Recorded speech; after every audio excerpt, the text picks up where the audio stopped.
Assalomu alaykum aziz qadrdonlar. Bugun To'pajavozdamiz.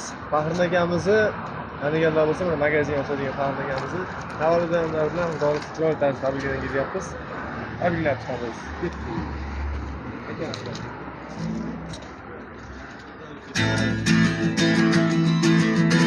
Akaligini oqlagan akam, bemor bo'lsam yo'qlagan